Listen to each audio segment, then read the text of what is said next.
caveat to begin with. If you find that a date that I use is something that you disagree with, you have that perfect right to disagree with it. I'll generally cover myself by saying, I think this, and so on, but I might forget, and you can trip me up. Any information you have that is going to make what I have done more accurate and more focused I'll be grateful for. So please take that opportunity.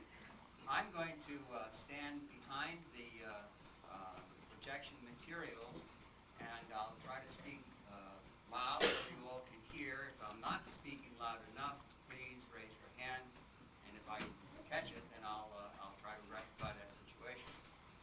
So basically, here we go.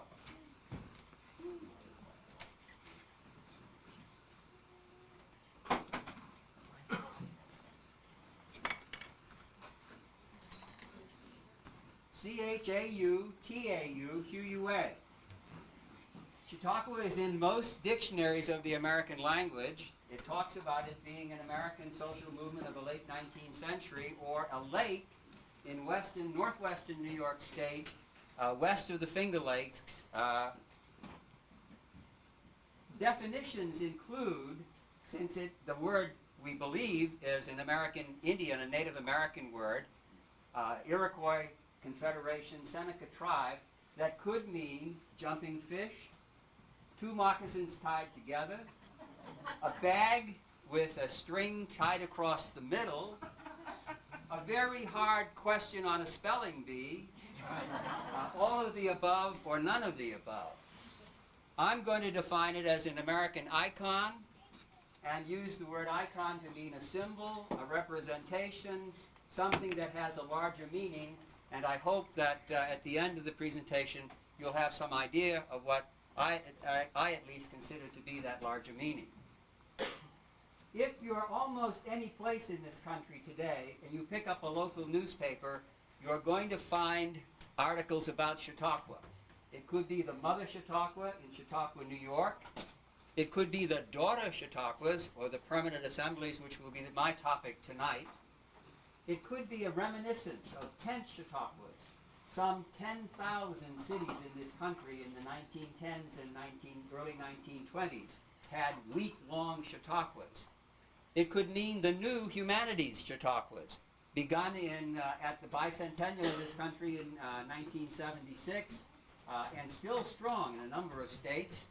In New Hampshire today, Eleanor Roosevelt is appearing, along with Albert Einstein and Henry Ford, to talk about their part in the American history. In the Great Plains Chautauqua, William Clark is there, Sacagawea is there. These are people who take on historic personae, and they tell the story of some part of American history in a movement called the New Humanities Chautauquas. The Chautauquas had forerunners. The Lyceum movement in the early 19th century began in New England to educate mill workers, many of whom were children, and it spread across the country. But the most immediate predecessor was the camp meeting, which was generally a religious and social event. It was often a Methodist-oriented event because Wesley and his followers were itinerant preachers, and when they came into an area, they gathered everyone together, generally in some grove or wooded area where they could put a lot of people and had this kind of tent city put up. The railroads were extremely important to the Chautauqua movement. One of the things I discovered that at almost every one of the remaining continuing or permanent assemblies, there was a connection with a railroad. How people moved from an urban area to this Chautauqua by rail. Whether it was in Colorado, coming up from Denver, coming then from Texas, or whether it was in New York, going down to the Jersey Shore, or whether it was in Maine, where you went up from Boston up to Maine by railroad. I want to talk about the Chautauqua idea or ideal. This is the Smith Library at the New York Chautauqua. And the things that I'm going to stress will be these four ideas: the platform, education, religion, recreation, and family life. And we're going to concentrate not on the 10 Chautauquas or the other types, but rather the permanent assemblies. I think these are living chapters in American history. These are the places that Rosie and I visited. The Ocean Grove Campground Association, begun in 1869 on the New Jersey shore. The Chautauqua Institution, the Mount Eagle Assembly in Tennessee, the Piasa Bluffs Assembly, which was the first name of this site, the Chautauqua on Lake Erie, a Chautauqua in Glen Echo, Maryland, which doesn't fit anything, but it was such an extraordinarily interesting experience that I added to it. And remember, it's my talk. The Pennsylvania Chautauqua and the Colorado Chautauqua Association. The New Jersey Campground Association has a half-mile of ocean front on the Atlantic Ocean, about 40 miles from New York. The Chautauqua, New York, was founded at that point in Lake Chautauqua where the bag was tied across the middle. This is about a 20-mile long lake. At some points it's 3 to 5 miles wide. At some points it's only 1,000 yards wide. And at Fair Point, which is what you're looking at, this is where the lake is at its narrowest. This is the harbor at today harbor at New York Chautauqua. The New York Chautauqua and the Chautauqua Movement was founded by a Methodist preacher, later a Methodist bishop, named John Hyle Vincent, who was very interested in trying to put together an education program that would deal with what he perceived to be the problems of his day in the 1860s and 1870s. And as a Methodist minister, he was interested in religious education. He wanted to bring together Sunday school teachers and train them. How could they be better teachers? How could they present the word better? His partner in this was an Akron, Ohio industrialist named Lewis Miller, whose daughter married Thomas Edison. And so these folks traveled in some very interesting circles. They knew some of the most important people of the day: Rockefeller, Henry Ford, presidents, and so on. These are the two men who began the Chautauqua Movement in 1874 with a 2-week camp assembly. That was imitated or emulated by places across the country. Between 1880 and 1931, a monthly magazine published at the New York Chautauqua had articles about 192 different Chautauquas across the country. At one point, there were over 30 Chautauquas here in the state of Illinois alone. The Mount Eagle, Tennessee Chautauqua was called the Southern Chautauqua. The Piasa Bluffs Assembly Chautauqua, this Chautauqua, was called the Western Chautauqua. There was a Chautauqua near Sandusky, Ohio, on Lake Erie. Outside of Washington, D.C., in a suburb called Glen Echo, there was an effort by two young men, entrepreneurs, land developers, to create a national Chautauqua. Because after all, the national capital was in Washington, D.C., and so why shouldn't the national Chautauqua be there? In Mount Gretna, Pennsylvania, the Pennsylvania Chautauqua was for a long time supported by the state government because it was an education facility that trained teachers. And colleges and universities at that time did not have programs for the training of teachers in summer school, and so these Chautauquas often took up that kind of slack. This is about 70 miles from Philadelphia and only 30 miles from the state capital in Harrisburg. And the Colorado Chautauqua Association at the foothills of the Rockies in Boulder, Colorado, begun in 1898 by a group of Texans who wanted to develop a summer school, but did not want to do it in Fort Worth or Dallas in the heat of the summer in Texas, and were looking for a cool place to go, and they located this place in Boulder, Colorado. This is the auditorium at the Boulder, Colorado, as it looks today. What is the Chautauqua ideal? It is, as I said, the platform, the education, religion, and so on. Platform. The Chautauqua movement had a very, very discernible set of philosophical underpinnings. You found it always in a rural setting, but the people who went there were urban. They were trying to get out of the city. They were middle class. They were not rich. They did not go to great resorts or inns in the mountains, but they went to tent cities, or what developed from tent cities, small cottage communities. They were also Protestant, but they were not denominational. In most cases, you find that in the Chautauquas across the country, all different denominations of Protestantism got along very well together and with no difficulty. These people thought of education as a way to personal and social betterment. And they all had, and I think this is important, they all had the idea of paying it forward. Now that's a phrase that I'm using. It means that you just don't sit someplace. You leave something after you've been there. You give something to it. You pay the future for what you've taken from the present and the past. And I think that's a really critical element in the Chautauquas that we've visited. And the person who communicated that perhaps best was this man, William Jennings Bryan, who was known as the Great Commoner. Bryan was at this Chautauqua at least 3 times, maybe 4 and maybe 5.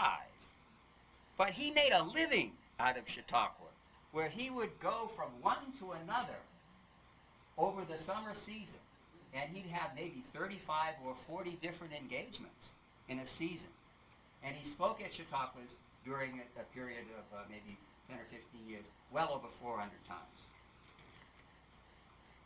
This is the New York Chautauqua Auditorium in 1879. The auditorium was the location for the platform. That's where people came to listen to the ideas that were being communicated. It was the gathering place. And so when you go to a Chautauqua, you immediately look for it. You look for the auditorium.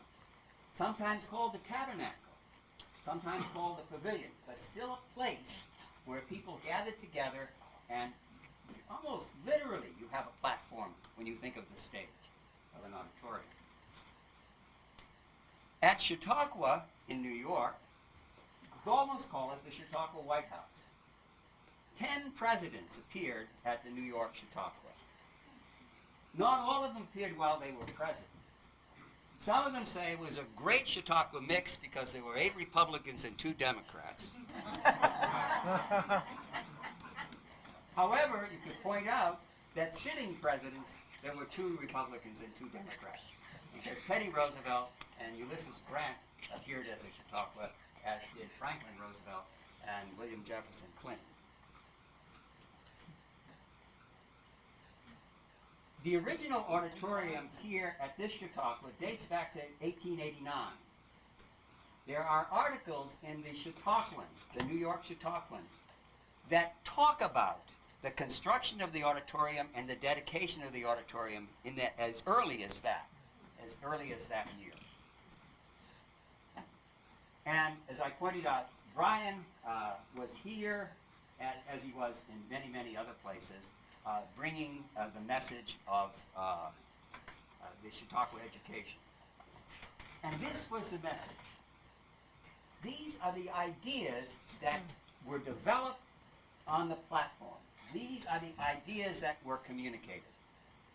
In 1891, a rabbi appeared at the New York Chautauqua, an almost unprecedented move in that period of time. out of that developed the Jewish Chautauqua that lasted for over 40 years in the New York, New Jersey, Philadelphia area. Booker T. Washington in 1896 appeared in New York and said, the problem, the solution to the Negro problem is to treat the Negro like a Christian gentleman. Susan B. Anthony appeared at Chautauqua. Women's suffragettes appeared at this Chautauqua. This was a vital, vital place for the communication of ideas. The auditorium at Monteagle, Tennessee saw also the same kinds of speakers. Sometimes the auditorium was outside, and this is the outdoor pavilion area at the Lakeside, Ohio, Chautauqua. On the Jersey Shore, this auditorium seats almost 7,000 people.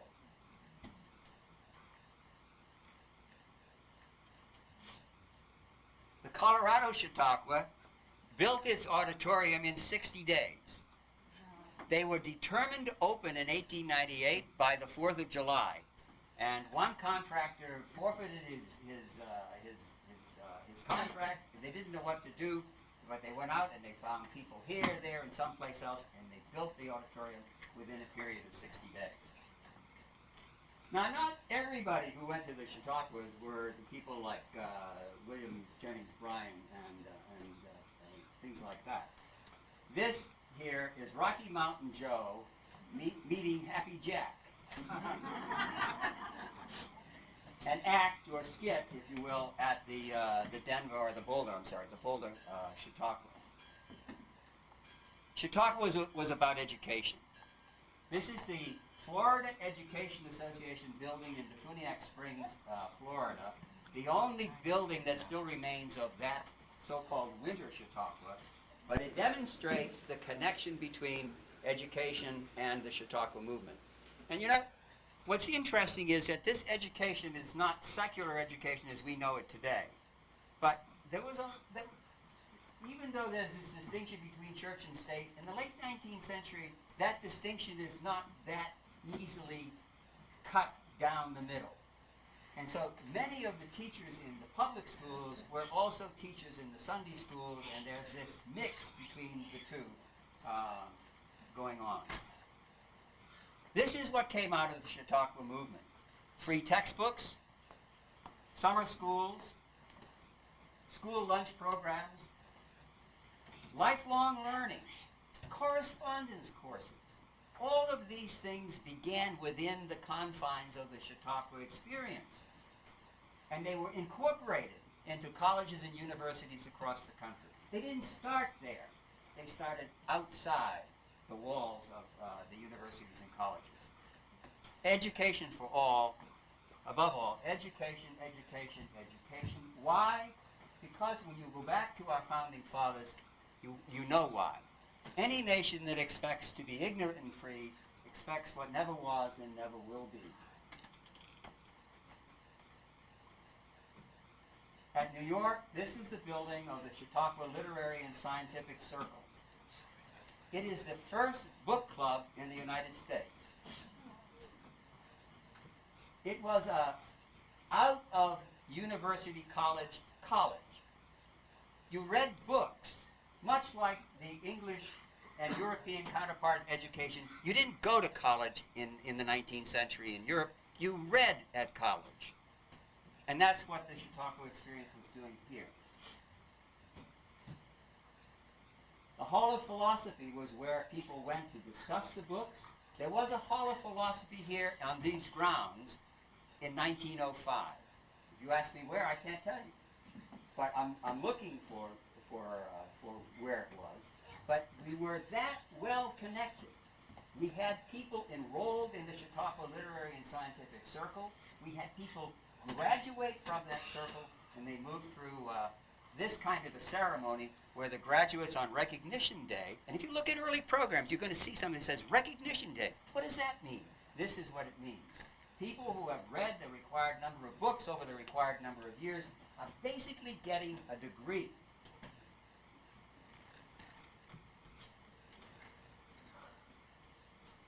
this is the reading list for this year. A 9-week program begins with Kenneth Starr's new book on the Supreme Court in American Life. Number 4, right across from it, a novel, a very interesting novel. There's a review in the Post-Dispatch May 11th of this year. Brian Hall, a New York author, who writes a novel of Lewis and Clark, and in the review he says, you know, I read Stephen Ambrose's book, Undaunted Courage. He said, I was really afraid to read that book because I had this idea of what I wanted to write. But after I read it, I said, I can go ahead and write my book because I'm going to deal with Lewis and some of his dark side. So if you're interested in that, I commend this book by Brian Hall to you. These are the other books. 1 book a week for 9 weeks. And not just all reading. There is a Chautauqua Ballet in New York. There's a Chautauqua Symphony. There's a Chautauqua Music Program. There's a Chautauqua Theater Program. All of the things that we do, in some ways on a small scale, are done writ large, as you might say, in New York, and not in other places. But it's part of the elements. One of the characteristics that I'm coming to believe in to mark why some Chautauquas failed and others didn't is the willingness to erect permanent buildings. This is the academic building in Colorado. And it was built for a purpose of classrooms for teachers and for meetings for people. It had a function that was related to the Chautauqua Movement, a permanent building. As was a community center that was built by the Women's Club in 1918. Again at the Boulder, Chautauqua. In Mount Gretna, Illinois, this is the entrance to the Hall of Philosophy. This stands today and is used today for the same kinds of purposes that you found back in the late 19th century. Women were critical to the Chautauqua movement because as families stayed longer and longer in the permanent assembly sites, the men were away and women were responsible for basically organizing and running the program. And so they have their own parking lot at Lakeside, Ohio. This is an LCIA board here in the early 1940s.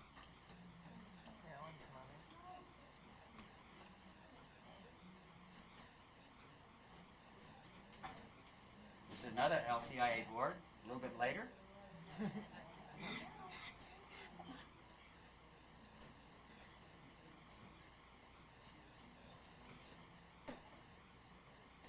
Religion was almost an imperative within the Chautauqua experience. Although I say at the start, the Colorado Chautauqua had little or no connection with religion. It was and is the most secular of the Chautauquas. On the other hand, the Lakeside Chautauqua was strongly Methodist. The Bayview Assembly in Bayview, Michigan is strongly Methodist. Sometimes the chapels were out in the woods, as in Lakeview. This is the Church of the Good Shepherd in New York. It's Episcopal. On Saturday evenings, it's loaned out to the Roman Catholics for their Mass service. And on Sunday night, it's given over to use by a Korean church. At the New York Chautauqua, almost every religion, including the Jewish faith, has a presence within the Chautauqua community. And by presence, I mean a specific physical site. And people of that particular faith gather in those areas. This is a chapel in Ocean Grove near the Atlantic Ocean. This is our own chapel, which was built in 1925, and following that, less and less religious services were held in our auditorium, which could have been in the Chautauqua vernacular called a tabernacle, since those terms were interchangeable. And the last element that I want to share with you, this recreation and family life, is Chautauqua Spring here.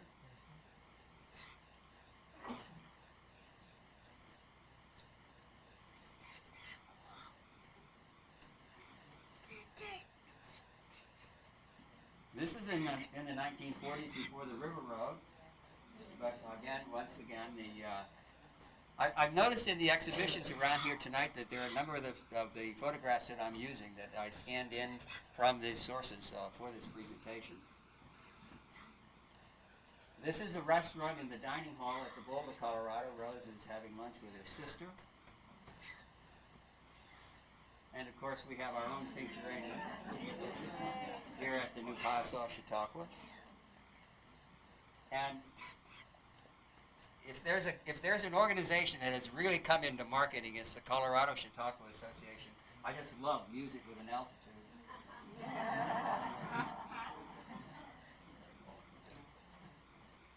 The cottages. Coop, this is not yours. Good man. This is a two-story cottage in the New York Chautauqua. But I had to take it, Coop, when I saw it. These are cottages. These are cottages that are about 300 yards from the Atlantic Ocean on the Jersey Shore at the Ocean Grove Campground Association. Now watch this. This is what I love. These are the cottages. Come. There we go. Even the cottages have cottages.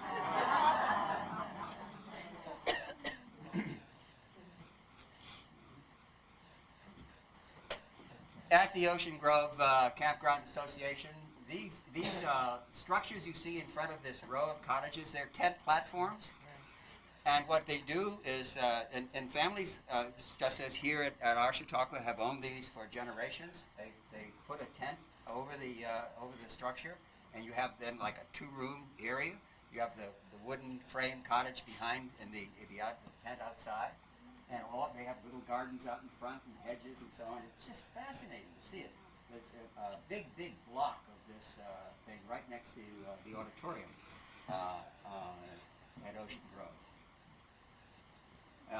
I'm sorry Staley isn't here. I took this for him because this is not the yellow angel. It's certainly a larger angel than he has, but you have gardens and garden ornamenture at these Chautauquas.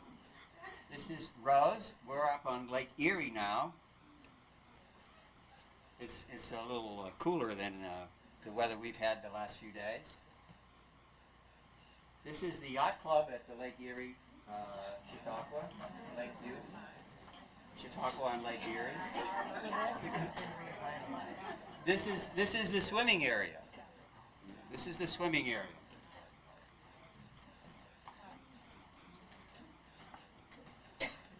Most of the Chautauquas are in ambient environments, places that are really nice to be around and to be part of and to be in, and so you find lots of interesting gardens. This is right outside our town hall, a hypericum plant that is at the far end of the St. John's Wort, at the far end of the garden out in front. This is Lake Conewago, right at the Pennsylvania Chautauqua. Created by damming up the Conewago Creek. And the playground at the Pennsylvania Chautauqua, not unlike our own.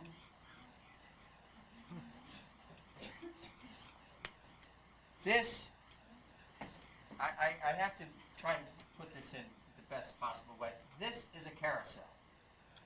It is a 1920 carousel that is located in Glen Echo, Maryland, right on the grounds of the Glen Echo Chautauqua, the so-called National Chautauqua that lasted only a year.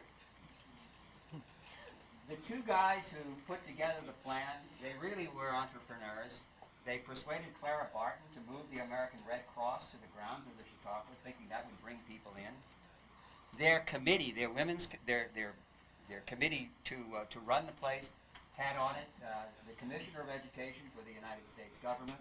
It had also Mrs. Leland Stanford. She and her husband created and endowed Stanford University. So it was a major operation. It lasted only about 5 or 6 years. The first year, a huge fire. Does that sound familiar? Yep. Took down the major restaurant. Their auditorium was planned to have a stage that would seat 500 people. Imagine a stage that has the seating capacity of our present auditorium, basically. So it became an amusement park. And this carousel was built in 1920. This carousel is owned by us, folks. This is the only carousel that the United States government owns. If we inventory what we own as a people and as a government, we own this carousel. But that also we own this restored ostrich. And all of the carousel figures in this building are being lovingly restored. It's a National Park Service site now, and it's a wonderful, wonderful place to go. It's a haven for artists. It's a haven for performers outside of Washington. In fact, it is doing more of what Chautauquas do now than it ever did when it was related to the movement directly. Chautauquans have a sense of humor. This is up in Lakeview, Ohio. The growth of Chautauquas, I thought of the Colorado Chautauqua as being a great example of how the Chautauquas grew. This is, if you take a look at the major building in the center of the image, that's the auditorium. To the left of that, and out towards the edge of the building areas, is the dining hall. This is 1899. And these are people up on the hill looking down into what is a tent city. In 1901, there are less tents and more cottages. In fact, a new building in the middle has been put up. That's the academic hall. The dining hall is still there. The auditorium is still there. And by 1924, you have a platted major plan for basically a finished community. This is the building, as I said, the east front facing Boulder, the Rockies behind it, built in 60 days. Now, for our new Piasa Chautauqua. We were originally called the Piasa Bluffs Assembly. We were created by two collaborating Methodist groups, two conferences, one in Southern Illinois and the other in St. Louis. And they were looking for a place to create a Chautauqua.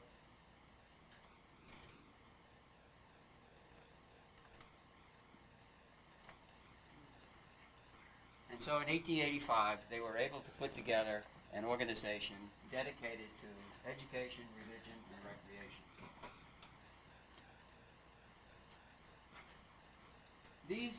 These are important founders that I want to learn more about.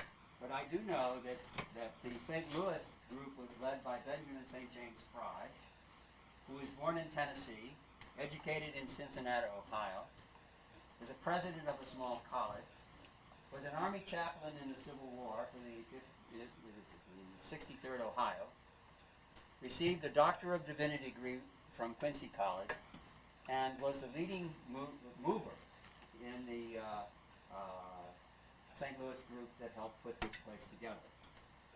His church in St. Louis was in Clifton Heights. He had one of the first cottages here. He was the first president of the Piasa Bluffs Assembly. And one of these buildings that were ours was named at one time Fry Memorial Hall. Another founder was the Reverend F.M. Van Trees, who was a Methodist clergyman in Jerseyville, in Carmi, Illinois, and other places locally. In 1911, he had the cottage owned now by Bob Hormel. In 1925, and I don't know this, this is something that I'm still looking at. In 1925, either this man or a son dedicated the Cook-Foley Chapel in 1925. But somebody told me that in 1960, which was the 75th anniversary of this institution, he wrote or spoke about its beginnings. That would make him almost 100. So this would be an interesting thing to find out more about the Reverend Van Trees. In 1907, we had an auditorium. Some of these are boasts, if you take my meaning. That had a capacity of 2,500. We had an office, a store, the Spring Hotel was in place, the Hotel Chautauqua, the Hall of Philosophy, I've mentioned that, and then down the road. The boarding houses and restaurants included the Kentucky Home. All of these existed. This is the year before this place went into bankruptcy. And this was the entrance. This is the back entrance to Chautauqua in the 1920s.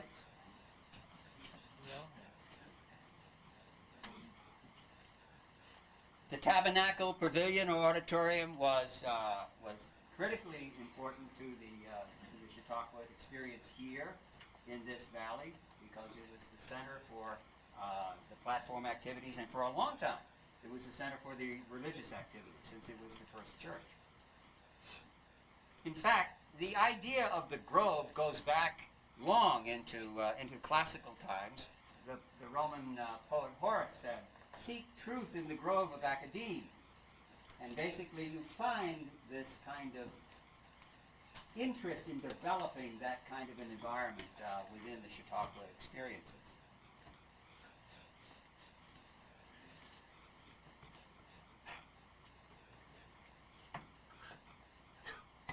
I spoke the other day at the flag raising ceremony about this sundial. This sundial was dedicated to Corporal William Hazlitt Clarkson, called Billy Clarkson, when he lived here at Chautauqua.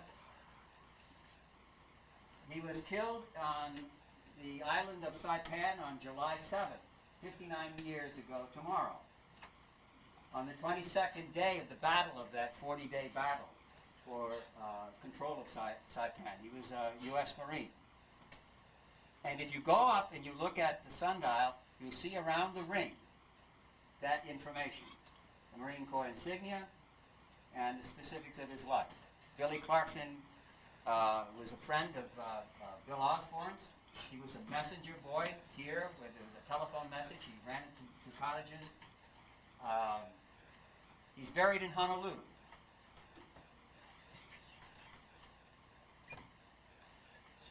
Our present center of town is indeed another hub of activity for us. Our play school, our yellow balloon, the town hall where we are today. Many of these images are those of Mark Hurds. He was gracious enough to allow me to use them as part of this presentation. The Brainerd store goes back to 1904. It wasn't a store until 1918. Became the Yellow Balloon sometime in the early 1970s. The Kentucky Home was a restaurant and a boarding house in the first decade of this century. Probably dates back to 1910, could go back as early as 1906. It closed its doors as a restaurant in the late 1960s.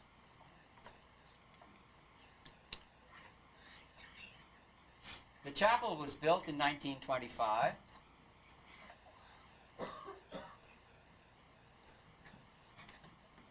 It remains on Sunday mornings and other times an important place for Chautauquans to gather in a different kind of way.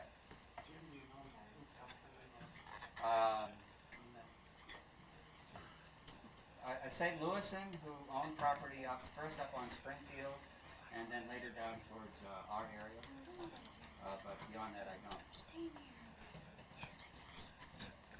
The administration building dates back to 1934, and my own feeling about administration is that it's a concept and it has to have people behind it. So here's one of our administrators.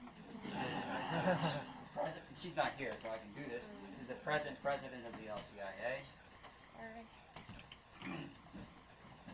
We have our memorials and our gardens, and we have our cottages. The first lease for the Bryant Cottage goes back to 1891. And if you think about it, it's located down near where people would get off the railroad, and they would walk up at the edge of what is now the ball field and enter the property at Lower St. Louis Avenue. The Villa Mexico was created in 1904, and I was telling Bill Drummond and Gordon last night, as a matter of fact, that in looking over the reorganization certificate materials filed with the state of Illinois, Bill and Gordon's grandfather bought 2 shares of stock in 1909 to help reorganize this community. $15,000 was needed. 150 shares of stock were sold, and people bought 1, 2, some people bought 7 and 8. 8 people bought 53 shares of stock, so you had back in 1909 a small group of people who showed that they had a serious interest in the maintaining and the continuation of this environment. The Grange Hall, the Grange was a farmers' movement that came out of the Midwest. It was a voluntary association, somewhat like a cooperative. The Grangers were called patrons of husbandry, and Joe and Linda Meisel's cottage was a Grange cottage. And the 1911 program book shows it as you have the owner list. It says State of Illinois. Now, I don't know what that means, other than this was a Grange in the state of Illinois, but it'd be interesting to find out. This is our cottage in 1907. It was a two-story cottage with a quadruple hip roof with wraparound porches everywhere. And over the years, like many Chautauqua buildings, people added in and closed in and did some modification. So this is Mark Hurd's rendering of it today. We have 1.5 porches left. William Sauvage was a mayor of Alton. He had the pool and steamboat concession, and he bought 2.5 shares of stock in 1909. He also sold the cottage in 1909, and you don't hear much about him in Chautauqua. The last thing I found out about him, and this could be part of why he left, he attended the Democratic National Convention in 1920. So maybe you have to leave town. The Schaefer Cottage was one of the new cottages in 1911.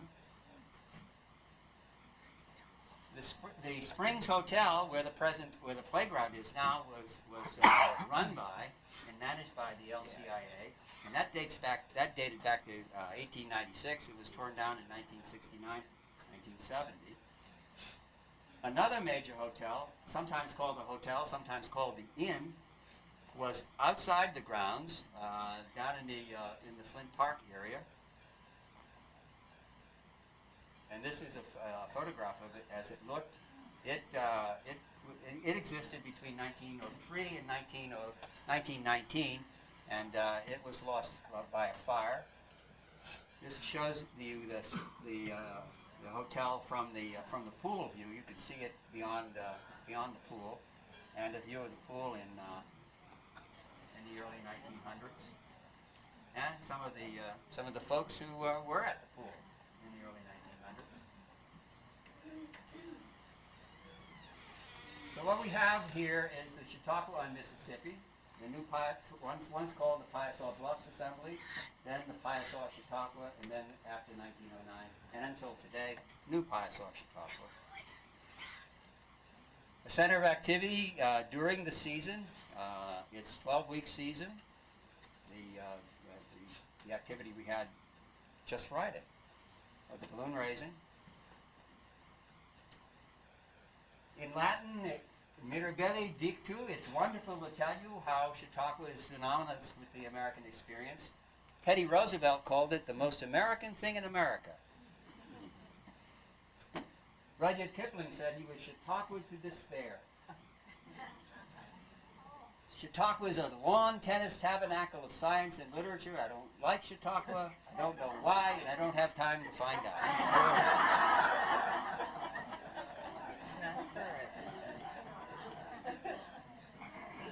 Notwithstanding Rudyard Kipling, the Chautauqua Movement, including this Chautauqua, are responsible for some very, very important legacies in American social history.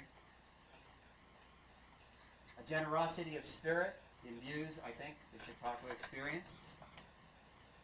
Civility. And the idea that effort is worthwhile, it's expected, and it's meritorious.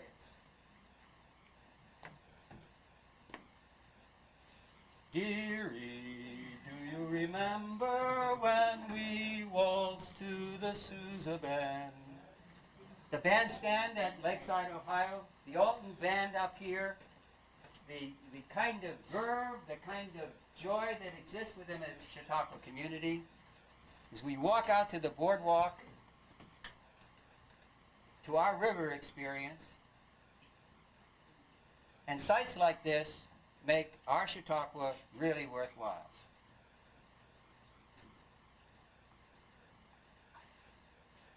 So, for what I've been pleased to share with you, I have some thanks to give.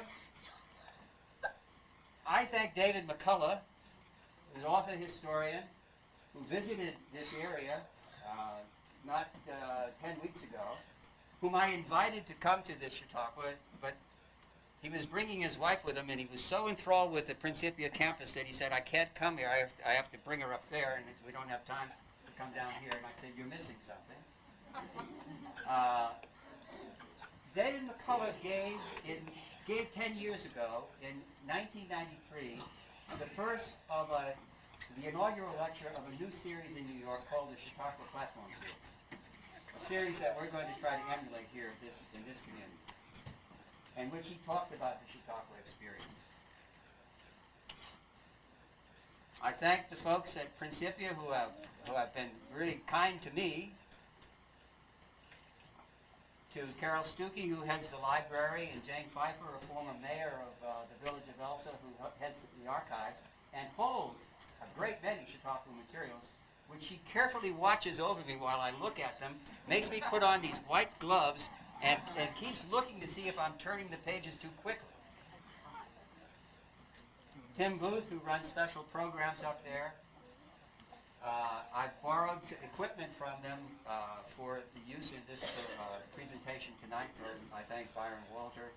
And George Moffat, the president, was here last week for a tour of the community, and he came here because he had a chance to have dinner with David McCullough, and McCullough told him, he said, you know, this Chautauqua is a really important place. If you've got one here, you ought to go see it.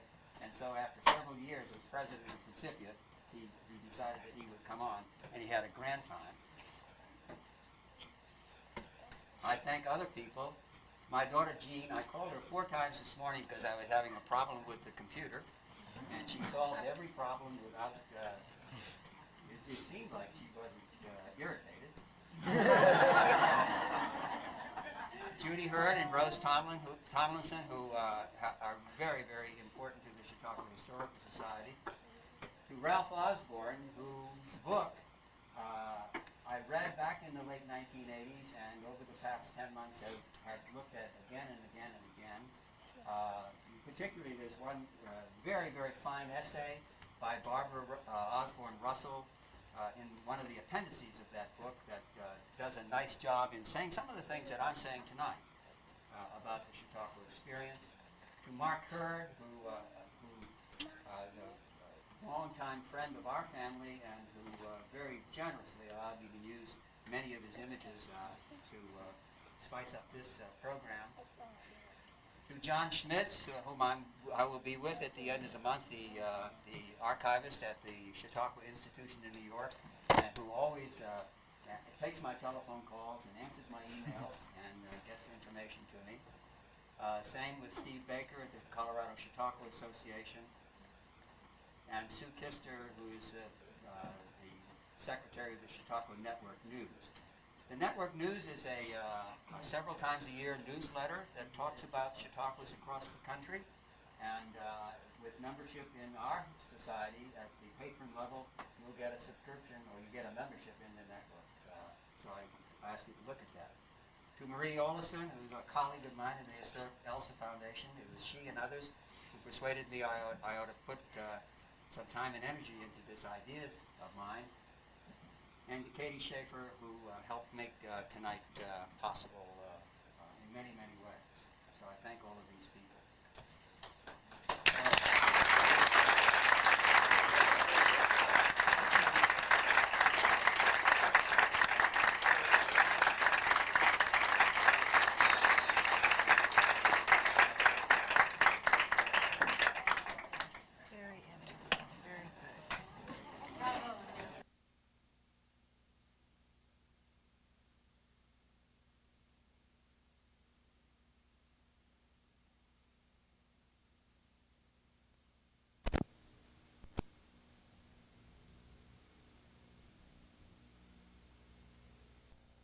flow from those networks will support debt.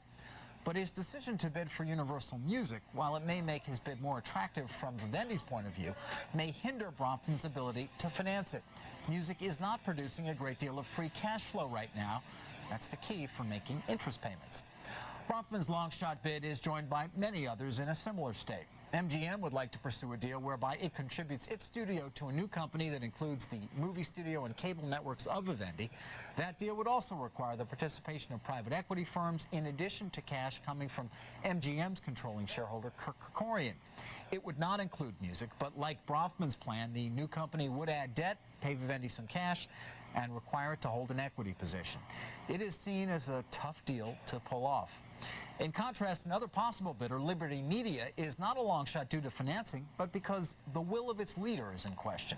John Malone, the company's controlling shareholder, has to decide whether he wants to run an entertainment company, which will require a good deal of time and attention and may not be big enough still to compete with the other behemoths in the sector.